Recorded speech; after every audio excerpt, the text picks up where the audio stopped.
We now want to look at the concept known as cascoding, which is a circuit technique which increases the effective output resistance of an amplifier or a current source or sink. Recall that in the last lesson when we looked at the basic amplifier gain blocks for FET-based or BJT-based integrated circuit amplifier fabrication, we found that the voltage gain was limited by the output resistance of the transistor. And for the modern IC fabrication techniques, this RO is fairly small, which therefore limits the maximum achievable voltage gain. It also would limit the output resistance of a current source, and that would in turn degrade the voltage gain of an amplifier that was being biased by that current source. So we are looking now at a technique that will effectively increase that output resistance, thereby allowing us to have a more pure or ideal current source, or which will allow for an amplifier to have a higher output resistance and therefore higher voltage gain.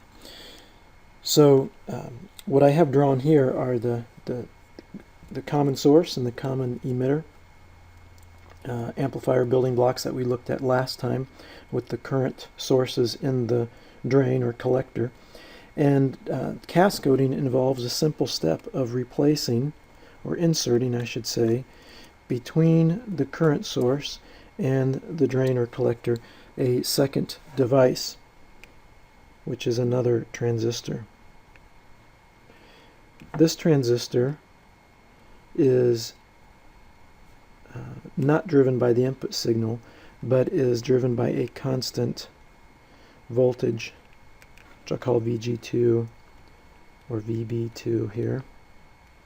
So these are DC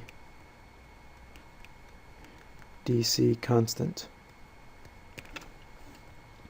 This is M2, we'll call this M1, Q2, Q1. And that is a cascoded amplifier stage.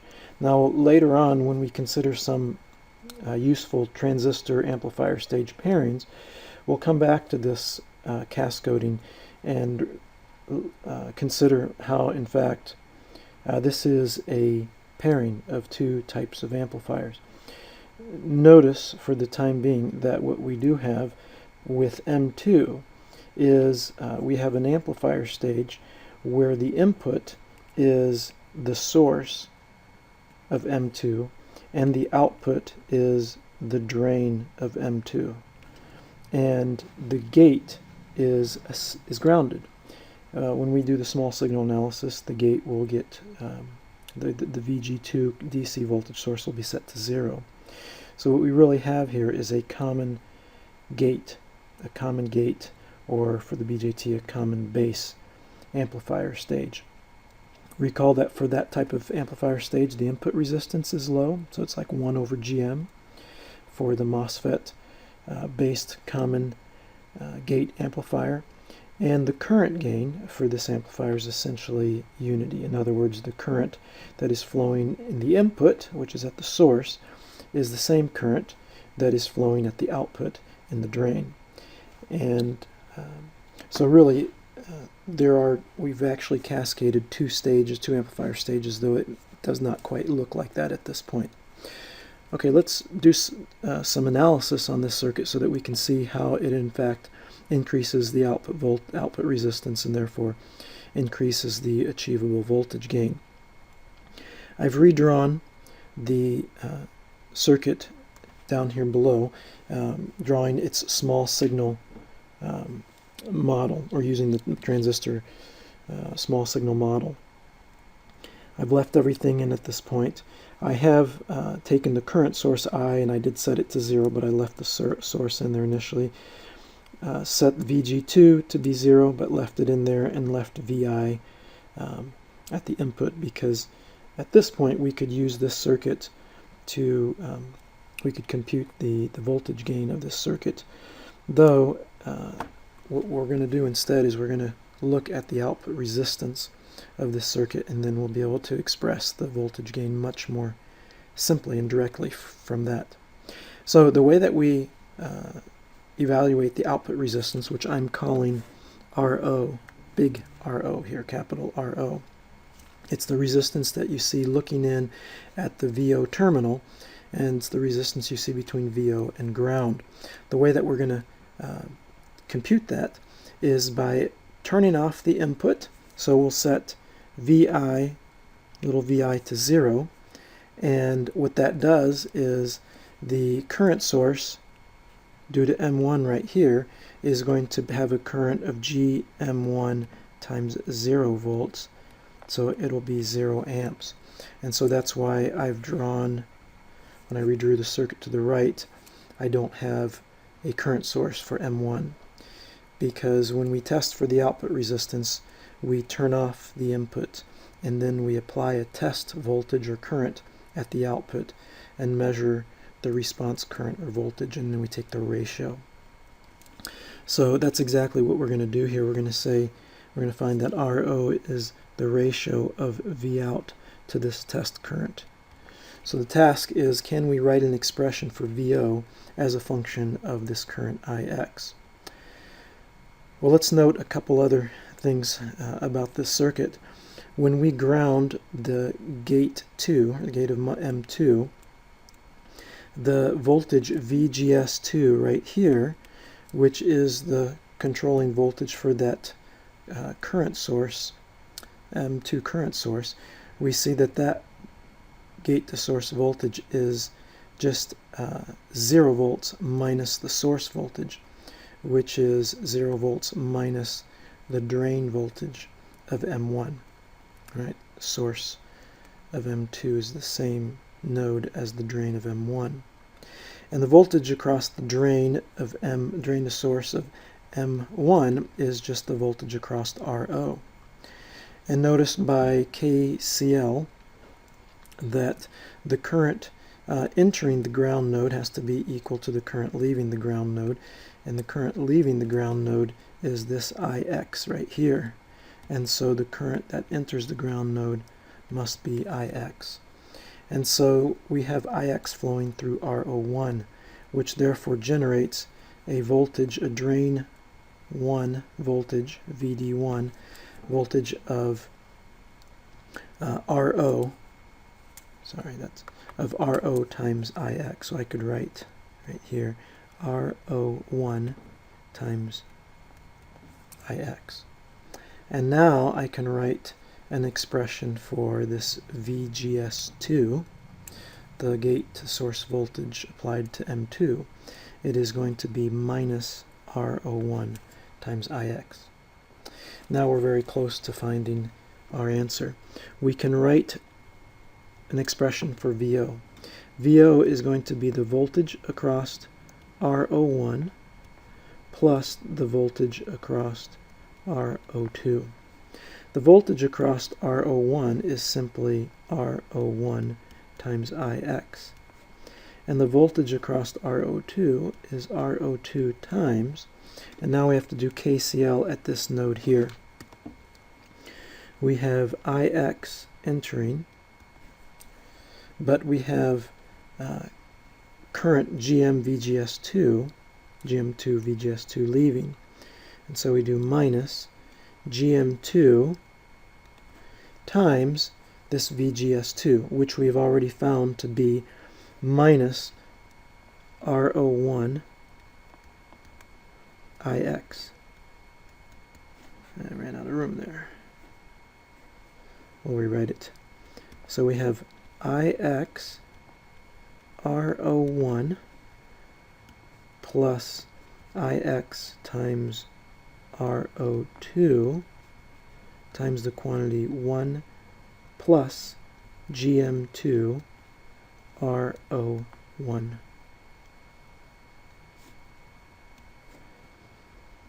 And now we've expressed VO in terms of IX.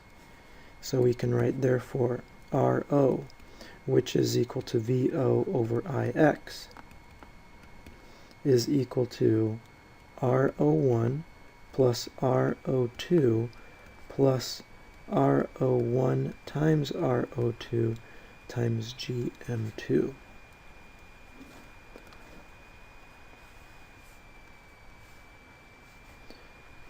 So when we can rewrite this one last time. We can say that this is approximately equal to RO1 times RO2 times GM2, since the product there of those three terms will swamp out RO1 or RO2. So we effectively get this output resistance multiplication. Now it is at scale down by GM2. But let's look at an example here.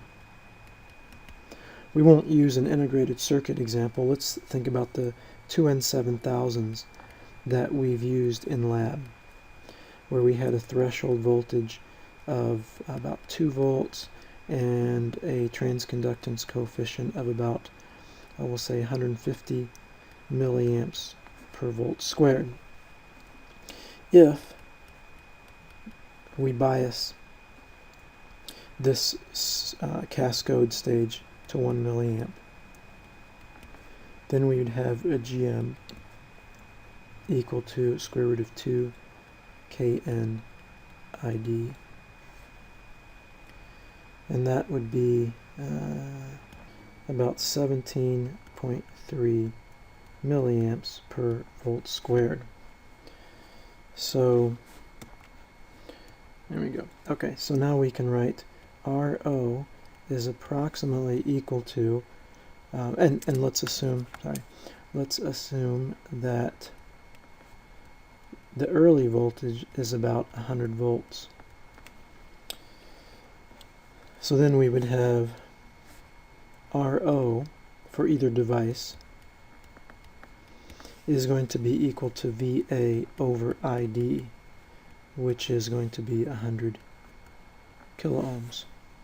So now we can write RO is approximately 100K plus 100K. So 100 kiloohm plus 100 kiloohm plus, we'll say 10 to the 5 squared times 0.0173. And notice the units work out here because GM is 1 over ohms. So all of this will equal to ohms. And this evaluates to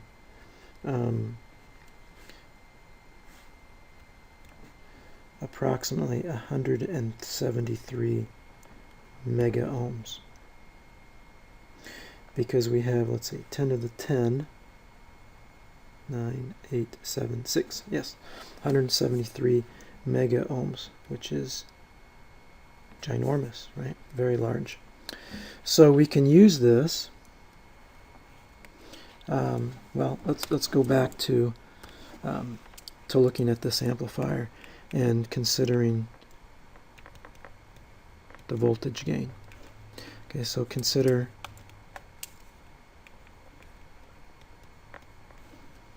AVO of this amplifier.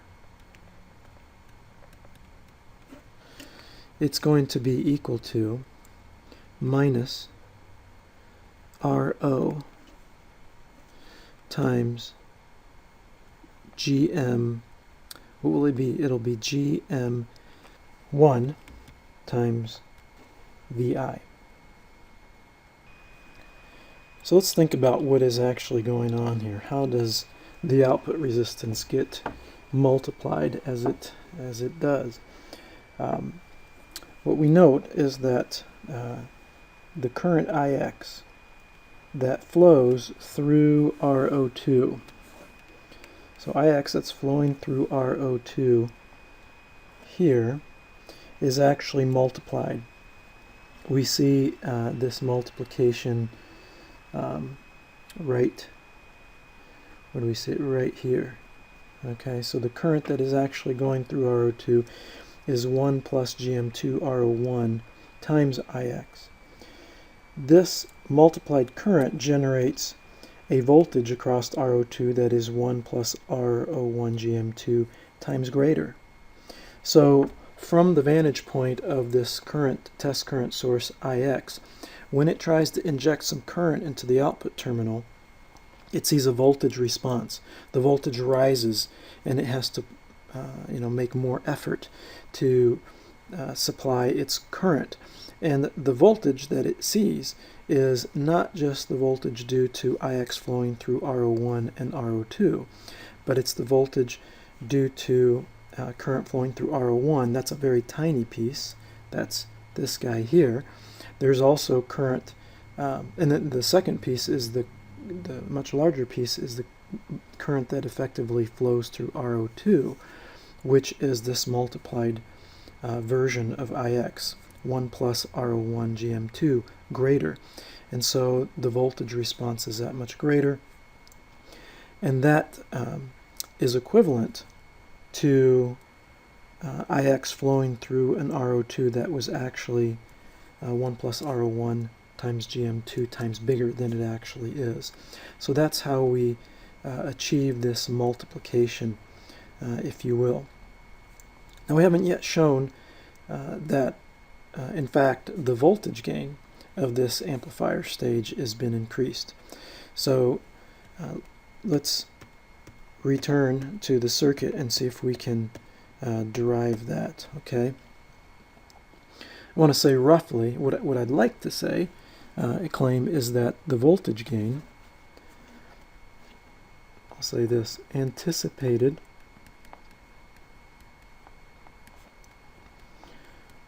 voltage gain, AVO, will be approximately, it would be minus GM1 times, normally the RO or RD if there's a discrete drain resistance. Well, now I'm wondering, is it going to be this RO? Okay, so this is a question mark. If that's the case, then we have just in fact increased our voltage gain tremendously, right, by a factor of RO2 times GM2. So let's see if that's actually the case. Okay, so here I've redrawn the small signal circuit, and here I've left VI present because here we have no test current IX. We are actually going to supply a small input signal VI. And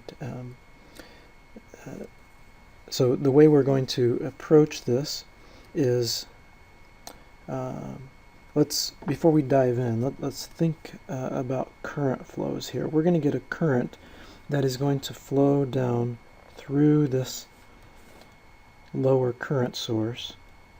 And where's it going to go?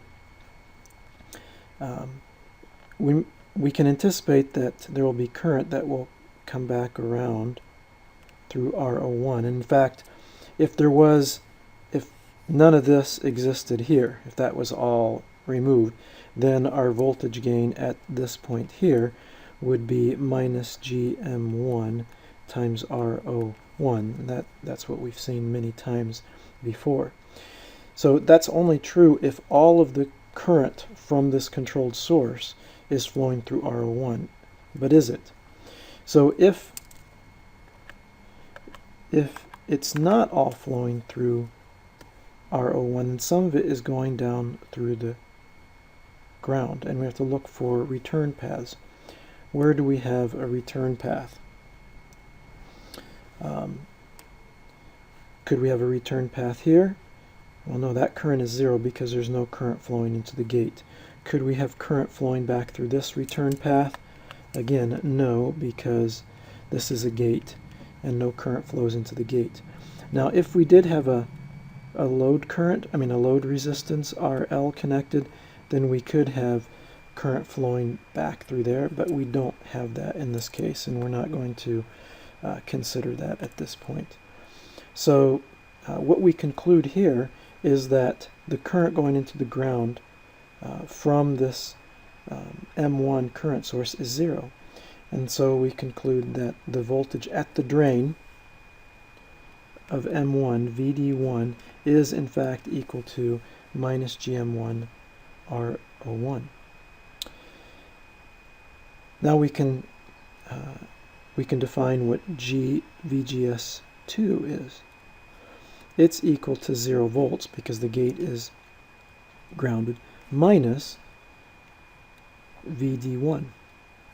which VD1 we just saw is minus GM1 RO1.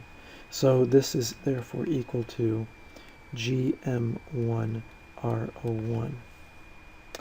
And our upper current source, right here, has a current value of GM2 times VGS2. And again, if we look at where does this current flow, we find that it can only flow through RO2. It has no other path. Now, if there was a load resistor connected here, again, some of that current could come down through RO1 and get a little more complicated. But we are not considering that at this point.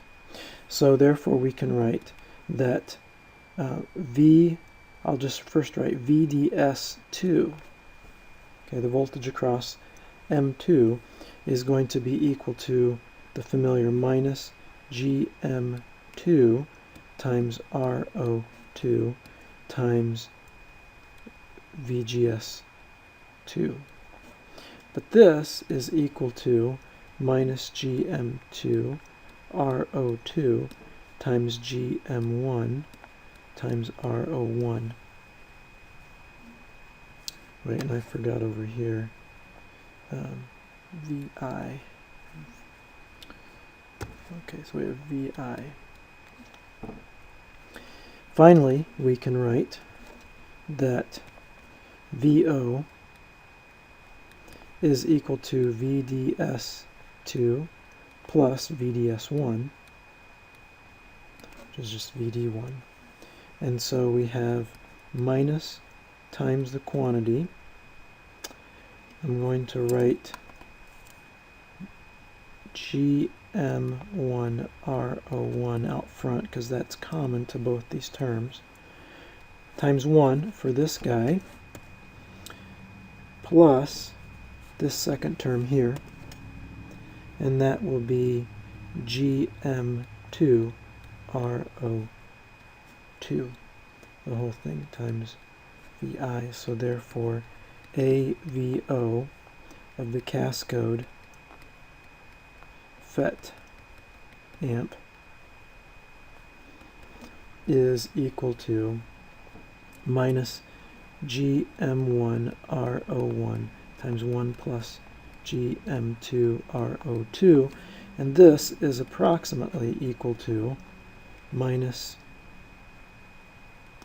GM1 times the quantity RO1 RO2 GM2, and this here is RO as we saw before. So our anticipated result is confirmed.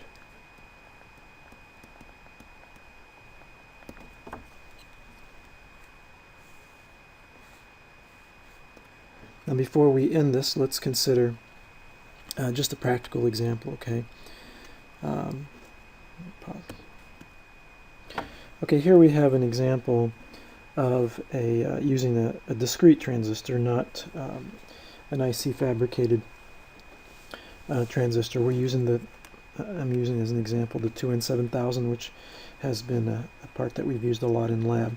It has a threshold voltage of about 2, and we'll assume a transconductance coefficient of about 150 milliamps per volt squared.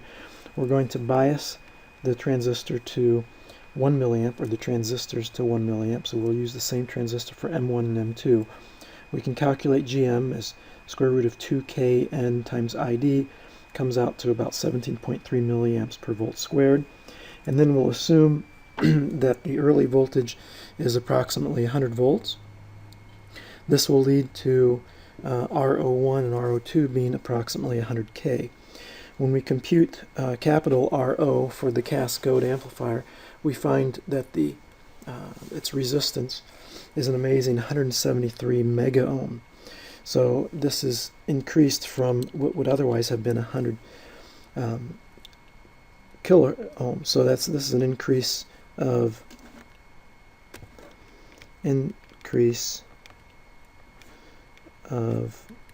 1,730.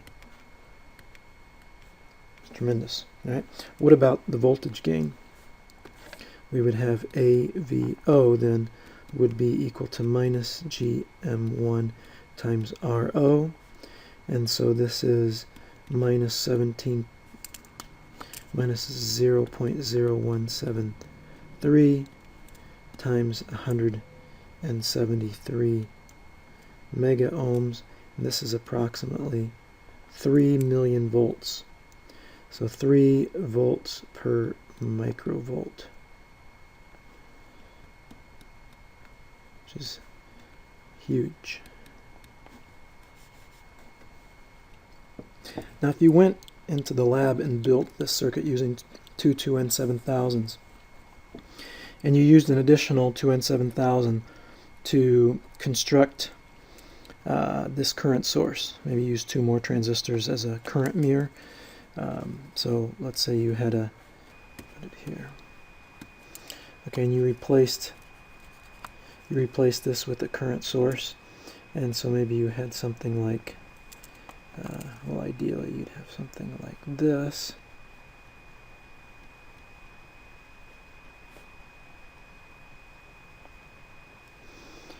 And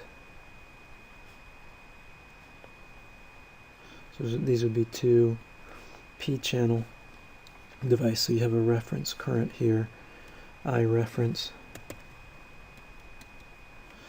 and this would be the mirrored current here over on this side.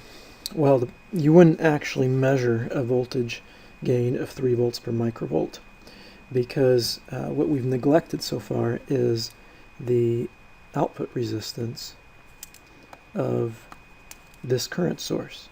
So in general, what we're going to have is this problem here, that there is a output resistance to our current source as well, and that output resistance of the current source will run in parallel with the capital RO for our Cascode amplifier stage. And so the achieved voltage gain will not be minus GM1 times RO, but minus GM1 times the parallel combination of RO times RI, and this is going to be approximately, in this case, equal to minus GM1 times RI, which itself would be RO, right? RO for this, if we call this M3, call it RO3. This is no good, right? We just undid what we worked to achieve by implementing the Cascode stage. And so what we actually have to do is to implement this current source as a Cascode stage as well. And so that's what I have drawn here. So this is, I use P channels because that's how that works best, since it's hanging down, if you will, from the VDD supply. In this case, the way I implemented it is with a current or source resistor RS. We apply a DC voltage VG3 between the gate and the local reference or common for that current source, and that generates a current flowing through the through RS. And now M4 is the cascoding transistor. So between M3 and M4, we've implemented a P-FET based cascode current source, and now we're going to have a much better voltage gain. If we assume that all these transistors are equal, okay, so if we assume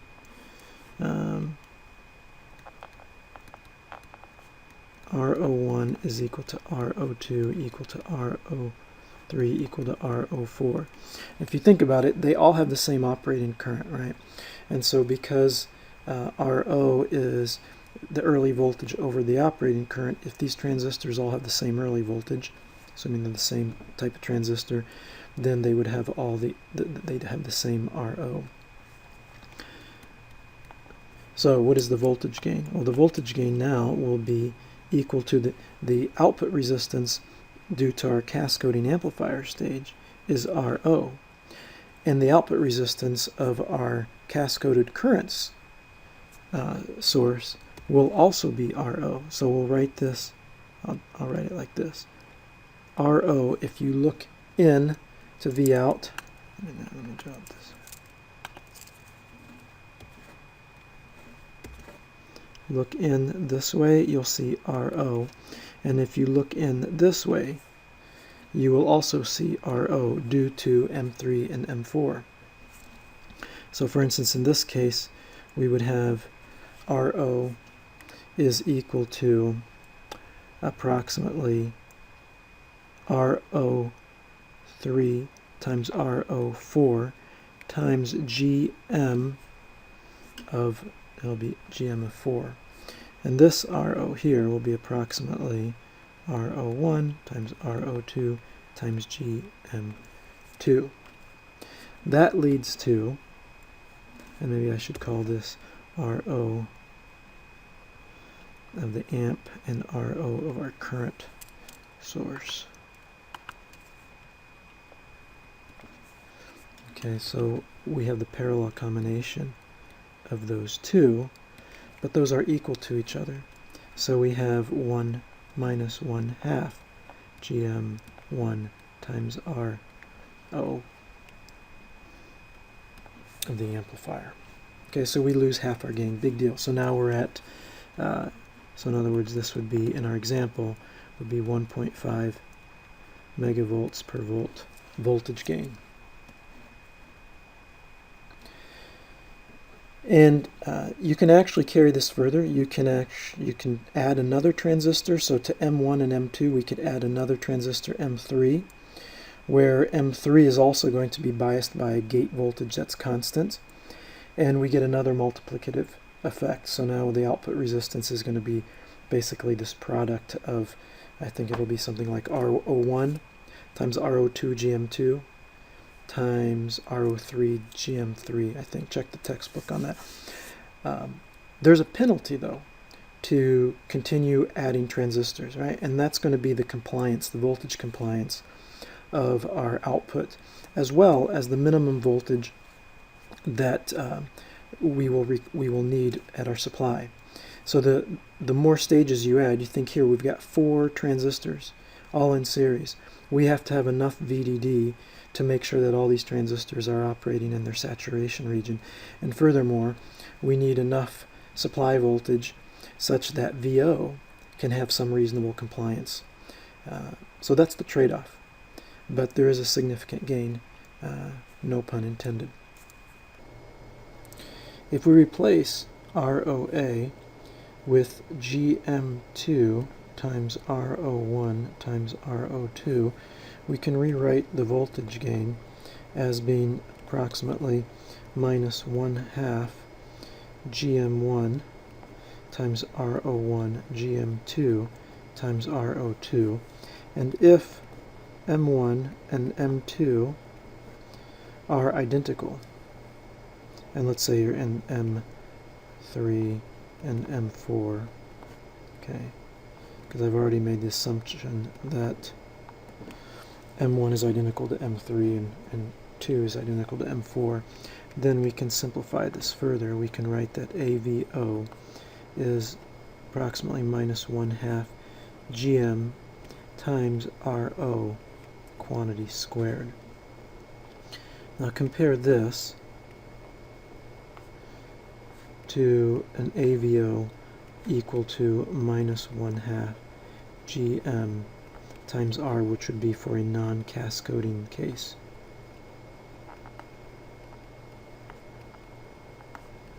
Now, why is the 1/2? Here I'm assuming that if you implement this amplifier with a current source, and that current source is implemented with just a basic MOSFET current mirror, it's going to have an output resistance of RO. The amplifier transistor M1 will have an output resistance RO, and so you get that RO over 2. So the gain is multiplied by a factor of GMRO when cascoding both the amplifier transistor and the current source transistor. Before moving on, let's look at one more generality regarding this cascode amplifier stage, and specifically the use of the common gate amplifier in the cascode stage. Let's just take another look here and notice that in the cascode implementation, this M2 transistor is really a common gate amplifier. The gate is effectively grounded when we're looking at the signal equivalent circuit, and the input is at the source and the output is at the drain. And we've seen already that when you look into the drain and you look down, let's do this in like so, the resistance that we see is we see RO2 and we see RO1, and then we see RO, well, now I'm forgetting, RO1 times RO2 times GM2. So it's as if, and let me rewrite this as RO1 times 1 plus RO2 GM2. So in other words, RO1 is transformed. So RO1 here is really, if you will, this M2, let me write it this way, M2's source resistance. Okay, so the resistance in M2's source leg is transformed by a factor of 1 plus RO2 GM2. Now we can generalize this, and if we look now just at a common base amplifier, if we look into the drain and we're looking down, okay, so in other words, we're not looking up here clearly, that's going to be just RD, but we're looking at the path to ground between the from the drain to ground going down. Okay, what we'll find is that we have the resistance RO plus the resistance RS plus the resistance RS times RO times GM, which is rewritten as RO plus RS times the quantity 1 plus GM RO, and this is approximately RS times 1 plus GM RO. So there's this transformation. Impedance that's at the source gets transformed to the drain by multiplying that impedance or resistance here by a factor of 1 plus GM RO. Now if we instead look into the source and we look up, we could ask the question, how does the resistance RD transfer or transform to the source side? And it turns out we can show that the resistance or impedance that is seen is RO plus RD divided by 1 plus GM RO.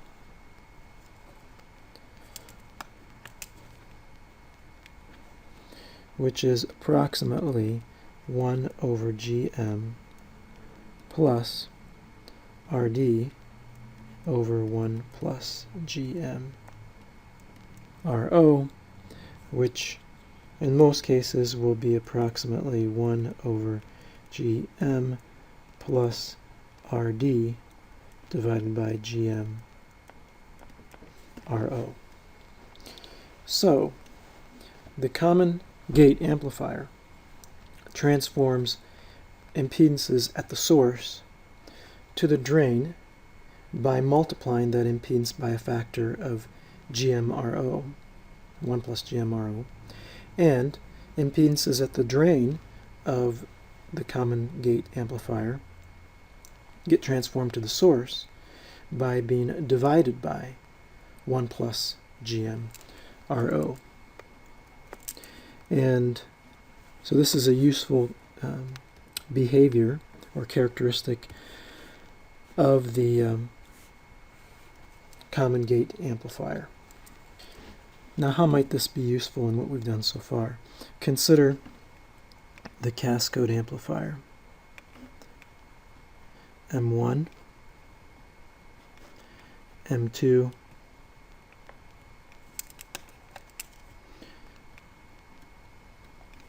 and then our current source up here.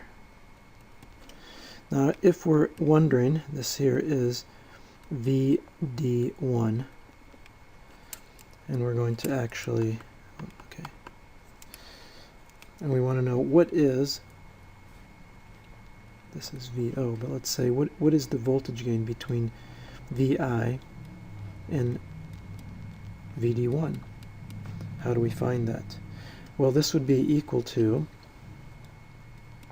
minus GM1 times the resistance that we see that's connected to the drain of M1. So what we would have is we would have GM1 times VI, and we would have loaded here RO1, and then we would have whatever the resistance is looking up this way, we'll call it RN2. This will be RN2. This voltage here will be VD1. So we'll have RO1 in parallel with RN2. And what is RN2? RN2, based on what we just described for the common gate amplifier, RN2 will be RO2, so I'm using this expression here now, RO2 plus, and now we want to consider the case if we actually connected, let's say, a load here. Okay, so we'd have RO2 plus RL, and all of that would be divided by 1 plus GM2 RO2. And if there was an output resistance due to this current source here, ROI, then that would be in parallel here. Right, that'd be on the drain side of M2. So that's how this property would be useful. When you study a cascode amplifier, you might be interested not only in the voltage gain between VI and the ultimate output VO, but you might also be interested in the distribution of that voltage gain from across the two amplifier stages, the common source amplifier stage, which is due to M1, and the common gate amplifier, which is implemented with M2. If you are interested in reading about that more, that can be found in section 7.7.3 of the textbook. Sorry, 7.3.3. And in edition 6, it is page 514.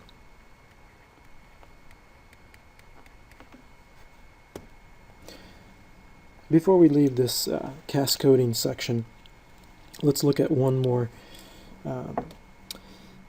circuit that we've actually already built, studied, and built in the lab, and that is a common source amplifier where we have added deliberately some source resistance RS.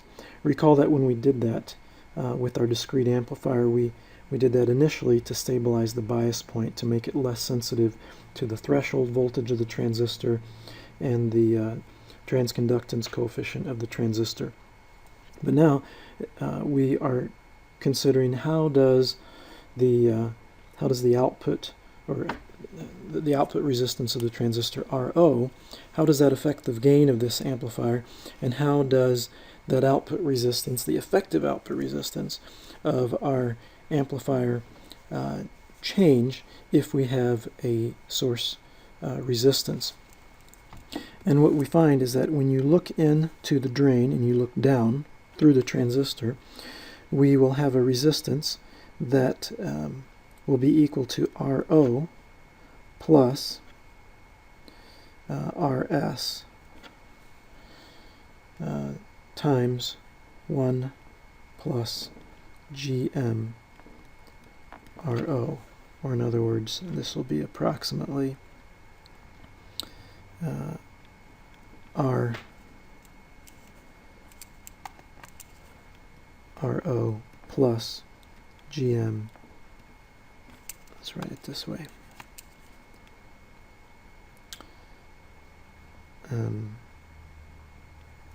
RO times 1 plus GM RS. This is where I'm assuming that RS is a lot less than RO. Okay. So the advantage is that typically you'd have the voltage gain VO over VI would be equal to minus, and then remember it's the ratio of the drain to emitter or drain to source resistances. We would have RD in parallel with RO is what we would typically have, and I'll come back to that, divided by RS plus 1 over GM. But now with this multiplication factor, we get RD in parallel with RO times 1 plus GM RS. Now this may not be very important for discrete designs because RO is already large compared to the RD that we're using, but in IC fabricated transistors that's not going to be the case oftentimes, and so adding a little degeneracy in the source can effectively increase the effective drain resistance and thereby increase the voltage gain of the amplifier. Now we do have to be careful in that typically what we would do is we would use RS. This was in our discrete stages. We would use RS to establish the biasing, but then to achieve high gain we would put a bypass cap around there. Now maybe that would be straightly grounded, or maybe it would go through another resistor. Call this RS2. If that's the case, then we have to be careful that the resistance that appears here is the signal, the source signal resistance. So it would be RS in parallel with RS2. And if there is no RS2, if we just totally bypassed RS with that capacitor, then at the signal level we don't really have any source resistance, and so then we don't get this multiplicative effect. So in this lesson so far we've only really discussed MOSFET-based cascoding amplifiers, and but though we mentioned at the beginning that cascoding could be implemented with BJTs. So I'm not going to take time in the video lecture to cover BJT cascoding, but I want to point you to it in the textbook. So this is in the Sutter and Smith 6th edition, section 737. We'll present BJT cascoding, and there are some differences with BJT cascoding compared to MOS cascoding, though the principle is the same. Section 3.8, which you should look at also, considers the output resistance of an emitter degenerated common emitter amplifier. So again, putting an RE in the emitter leg of the transistor actually not only helps to stabilize the biasing, but it will also and stabilize the gain. It will also increase the output resistance. Let's take a look at that. And then finally there's a short section 739 where there's some discussion on bi-CMOS cascodes. So bi-CMOS means that it's a IC fabrication technique where both bipolar transistors and complementary MOSFETs, so N and P channel FETs, can be constructed on the same silicon die, and so then you can get the best of both worlds. You can combine MOSFETs and bipolar transistors to your advantage. So a couple notes related to that. MOS cascodes. A MOS cascode has an infinite input resistance, which is good, desirable, compared to the R-pi input resistance for a BJT common emitter stage and for cascode stage. Bipolar transistors, on the other hand, if the bipolar transistor is used in the cascode stage, that is the common base, you can achieve a higher output resistance due to the fact that beta, the forward current gain, is typically greater than GM times RO of the MOSFET transistor. And then lastly, recall that, well, after you've looked at the section on BJT cascoding, you'll see that double cascoding is not possible for BJT only stages. So combining BJT cascode and then a MOSFET second cascode stage allows you to do double cascoding while still having the benefit of the first BJT cascode, its beta, to help increase RO. So take a look at those, and we'll move on now to the next topic.